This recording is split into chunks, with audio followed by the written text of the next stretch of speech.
ये तुम्हारा रिजल्ट है? इतने पैसे खर्च करता हूँ तुम्हारे ऊपर, क्यों नहीं पढ़ते हो तुम?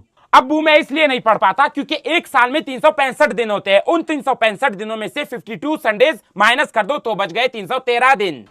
उसके बाद 50 दिन गर्मियों के ले लो। उन दिनों में हम कुछ भी नहीं कर सकते, ना पढ़ सकते क्योंकि बहुत गर्मी होती है। 50 को माइनस करो तो बच गए 263 दिन। 8 घंटे हम सोकर गुजारते हैं। अगर उस हिसाब से हम कैलकुलेट करें तो 122 दिन हम सोकर गुजार देते हैं। अब अगर 263 दिनों में से 122 दिन माइनस करें तो रह गए 141 दिन।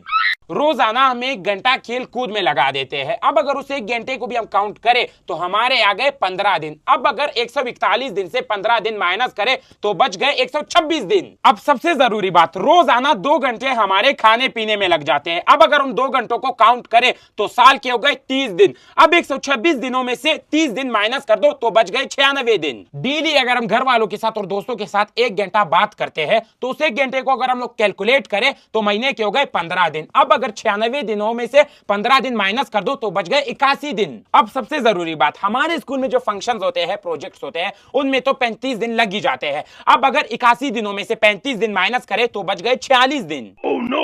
एक और जरूरी बात, डेली हम स्कूल जाते हैं, थक जाते हैं, 40 दिन की तो हमें छुट्टी भी चाहिए ना। अब अगर 46 दिनों में से 40 दिन माइनस कर दे तो बच गए 6 दिन। अब फर्ज करो इन 6 दिनों में मैं बीमार हो गया, फिर तो स्कूल से 3 दिन की छुट्टी लेनी पड़ेगी ना। अब 6 दिनों में से 3 दिन माइनस करो तो बच गए 3 दिन। इतना सब कुछ करने के बाद 1-2 दिन तो हमें शॉपिंग भी करनी पड़ती है ना। अब 3 दिनों में से 2 दिन माइनस करो तो बच गया 1 दिन। अब आप कहोगे उसी 1 दिन में पढ़ो, उसी 1 दिन में तो मेरा बर्थडे होता है ना। अब आप बताओ बर्थडे वाले दिन कौन पढ़ता है?